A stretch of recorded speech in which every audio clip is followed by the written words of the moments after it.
Onde é que está a luz ao fundo do túnel que era suposto nós conseguirmos ver?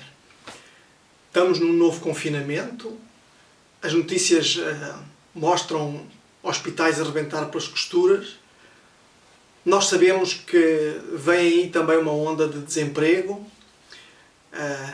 Politicamente estamos numa fase em que se divide as pessoas entre boas e más, e nós sabemos que nessa divisão há pessoas seguidoras de Cristo em ambos os lados, e esses que são seguidores de Jesus, que vivem estes momentos, que perdem bens com o desemprego e com a situação social, e principalmente que perdem familiares queridos, são sofredores justos, podemos dizer. Eles são sofredores justos porque não foram os seus pecados pessoais contra Deus que levaram a esta catástrofe pandémica ou social. Como é que acham que estes irmãos se sentem neste momento? Eu tenho a certeza que alguns deles estão confusos, feridos, e tenho a certeza que alguns até estão a lutar contra o desespero, contra uma sensação de abandono de Deus. Eu tenho a certeza que eles esperam que a restauração das suas vidas aconteça rapidamente e que rapidamente sejam capazes de recompor as suas vidas. Ao longo dos séculos, muitos seguidores de Jesus sofreram e eram justos. Ser um sofredor justo não é uma coisa fácil. Permanecer fiel durante circunstâncias difíceis é um desafio. E uma das coisas maiores de que os justos sofredores precisam é encorajamento. E um relembrar de que há uma luz ao fundo do túnel do seu sofrimento. E a razão pela qual eu comecei com esta pergunta, onde é que está a luz ao fundo do túnel, e desta forma levantando estes problemas, é porque hoje nós vamos meditar no Salmo 89. O Salmo 89 registra a oração de um sofredor justo que está amargurado, oprimido pela sua situação pessoal. Ele é escrito na época do exílio babilónico. Na semana passada nós falámos no Salmo 80 do exílio assírio, exílio do reino do norte, e o reino do sul prevaleceu mais algum tempo. Ele usufruiu das bênçãos do Senhor durante mais algum tempo, mas passado alguns anos eles também são invadidos, e é nesta época do exílio babilónico que este salmo é escrito.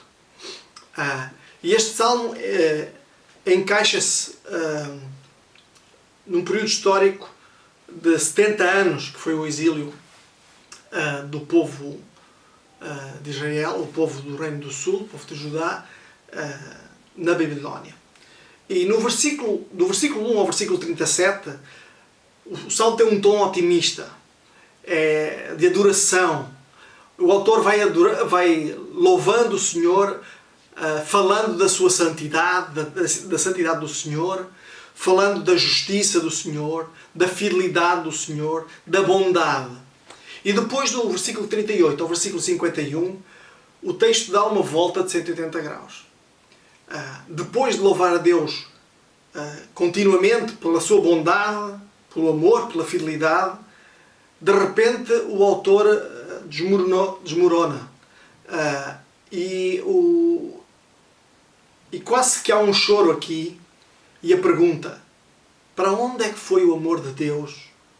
Para onde é que foram as promessas da libertação? E este tom de desespero, esta dor, esta confusão, acontece com uma sensação de abandono por parte de Deus. É incontornável este sentimento de abandono. Nós vamos agora ler o texto. Eu vou dar alguns minutos para tu leres o texto que te vai aparecer no ecrã.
Porquê é que eu digo que a pessoa que escreveu este Salmo 89 é uma pessoa justa, um sofredor justo? A primeira razão é porque nós vemos nele um compromisso com o louvor e com a adoração a Deus. Nos versículos 1 e 2, ele diz: cantarei para sempre o amor do Senhor. Com a minha boca proclamarei a tua fidelidade a todas as gerações. Direi: teu amor será renovado para sempre. Tu confirmarás tua fidelidade até nos céus. Vejam como o autor apresenta-nos uma série de razões pelas quais o Senhor é digno de louvor e adoração. E dos versículos 5 em diante, ele vai apresentando mais razões por causa, mais argumentações a favor do porquê Deus é digno de adoração. E ele lista pelas maravilhas da sua criação, pelo seu poder e força, pelas suas vitórias sobre os seus inimigos, pelo seu domínio sobre o mundo, sobre os mares, pela sua justiça, santidade, retidão, bondade, fidelidade às suas promessas, pelo favor derramado sobre Davi e a promessa do reino eterno na sua descendência. Também vemos que ele é um sofredor justo, porque ele era uma pessoa conhecedora de Deus e das Escrituras. Ele não ignorava as Escrituras, ele não ignorava a palavra de Deus. E o seu conhecimento é visto pela sua meditação na santidade, no amor, na justiça, na fidelidade de Deus e sobre a aliança de Deus com Davi, que ele também manifesta conhecimento. Ele é um sofredor justo porque ele decide permanecer fiel a Deus, embora se sentisse completamente oprimido, confuso. Ele não conseguia perceber o que é que Deus estava a fazer. E mesmo assim, ele permanece fiel ao Senhor. Ele compromete-se, ele decide permanecer fiel ao Senhor. E lembrando da história de Jó, que permaneceu fiel ao Senhor durante todo aquele tempo de provação, não há indicação nenhuma no texto de que o autor vai abandonar o Senhor. Em vez disso, até está claro que ele vai permanecer fiel, independentemente da quantidade de sofrimento em que se encontra, da dor que ele sinta. E deste texto nós podemos tirar algumas lições. Uma delas é que eu e tu, nós seremos chamados a sofrer. Ou talvez estejas a sofrer. Jesus disse muitas vezes que nós devíamos esperar sofrimentos na vida. E em particular, sofrimentos por causa da justiça. Portanto, não vamos ficar surpresos quando vier a dor.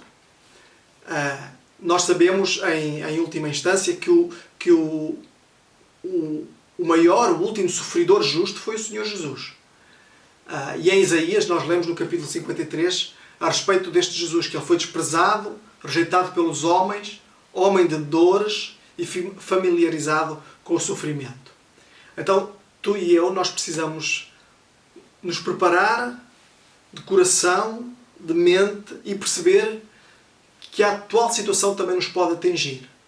A dor pode nos atingir, a pandemia pode nos atingir, o desemprego pode nos atingir, a perda de bens pode nos atingir. Agora, ser um sofredor justo não é forçosamente uma coisa má. Na realidade, ela tem uma marca de identificação com Jesus. Esse, o sofredor maior.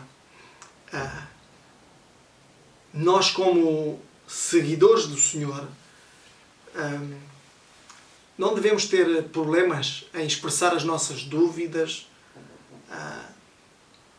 sobre Deus e sobre o que é que Ele está a fazer. Não é pecado nós estarmos confusos. Não é pecado nós fazermos perguntas. Não é pecado nós questionarmos Deus. Claro, isto desde que nós continuemos a respeitar o Senhor nas nossas perguntas. Claro, considerando que nós não vamos acusá-lo de transgressão, porque Ele é fiel e Ele sabe todas as coisas e o porquê de todas as coisas. E também, desde que nós não, na nossa dúvida, na nossa dor, não levemos outros a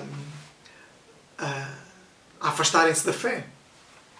Então não importa quão difícil as coisas possam ficar para nós, nós precisamos permanecer comprometidos com Deus e com o louvor e a adoração a Ele. O Senhor é, foi e será sempre digno da nossa adoração, do nosso louvor.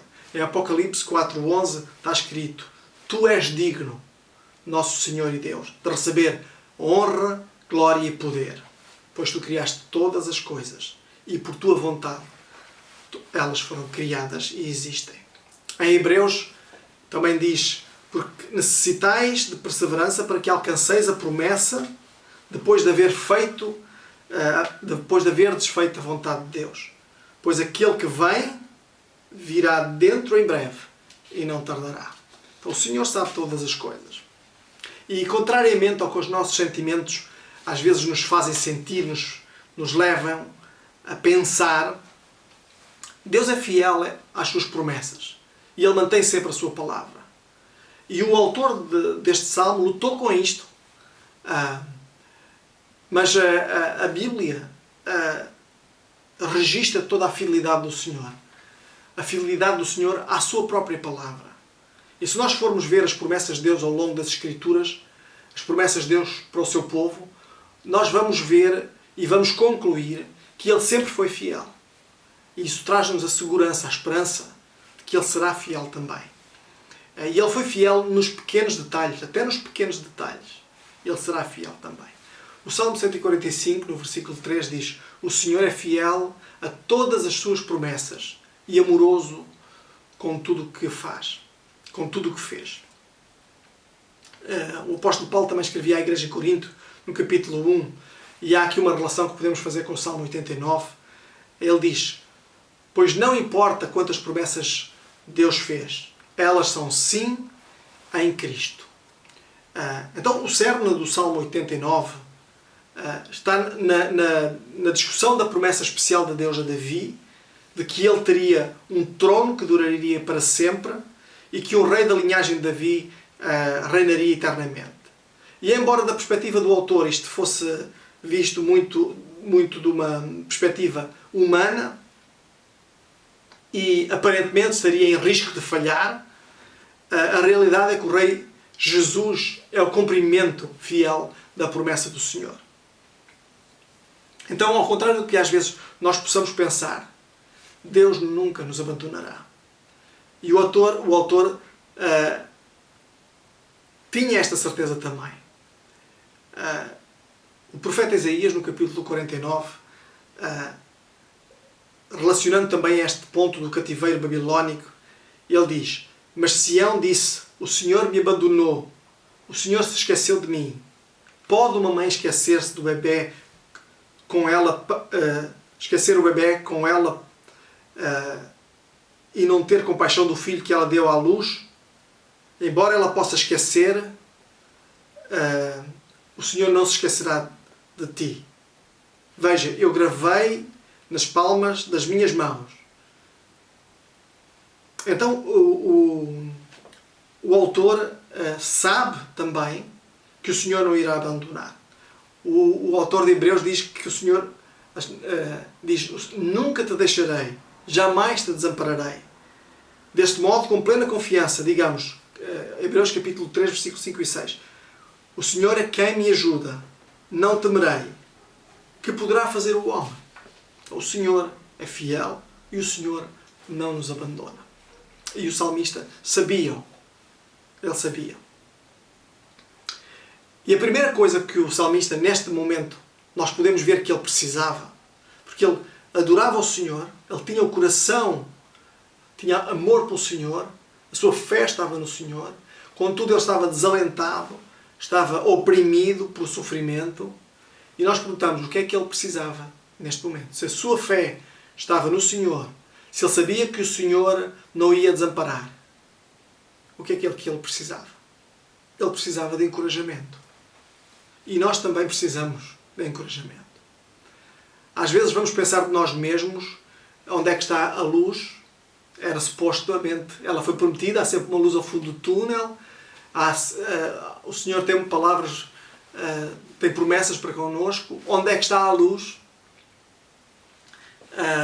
Nós vamos pensar isto, mas precisamos de ser encorajados a lembrar que a luz está lá. E precisamos às vezes de alguém ao nosso lado para nos ajudar a ver a luz. É por isso que a comunhão cristã é importante. É por isso que ser igreja é importante. De que outra forma nós temos de nos encorajarmos do que partilharmos a vida uns dos outros? E isto não é possível se nós não passarmos tempo juntos. Nós estamos condicionados neste momento, limitados, mas é um momento. É um momento. E mesmo neste momento nós podemos ultrapassar as distâncias com um telefonema, com uma videoconferência, com uma visita com uma certa distância. Não é? Nós podemos fazer isto. E quando as limitações terminarem, nós podemos e devemos partilhar a vida uns dos outros. Devemos convidar-nos mutuamente, abrindo a nossa casa, oferecendo hospitalidade, conversando, tendo comunhão, fazendo coisas juntos. E isto é encorajador. Então, a pergunta que eu quero fazer é se tu estás a fazer esta parte no que se refere a ser um encorajador. Os encorajadores são bons exemplos. Os encorajadores cristãos ajudam os outros a viver uma vida fiel ao Senhor. Os encorajadores cristãos aproximam-se uns dos outros e amparam-se e dão as mãos uns aos outros, encostam o ombro uns aos outros, amparando, com este propósito de nos fortalecermos mutuamente. E com isto eu termino. Que nos possamos encorajar, porque há uma luz ao fundo do túnel. Um dia nós podemos ser chamados a sermos um sofredor justo, ou até possamos estar a ser neste momento um sofredor justo. E embora às vezes as situações mais pareçam durar para sempre, elas não duram para sempre. Há uma luz ao fundo do túnel. E em última análise, ela é encontrada em Jesus e encontrada no nosso lar celestial. Até lá, nós precisamos de nos encorajar uns aos outros. Então esta é a minha oração hoje. Que nós possamos encorajar uns aos outros. Que o Senhor nos abençoe a ser igreja e a usufruirmos da igreja tal como é o seu plano. Uma boa noite. Deus te abençoe.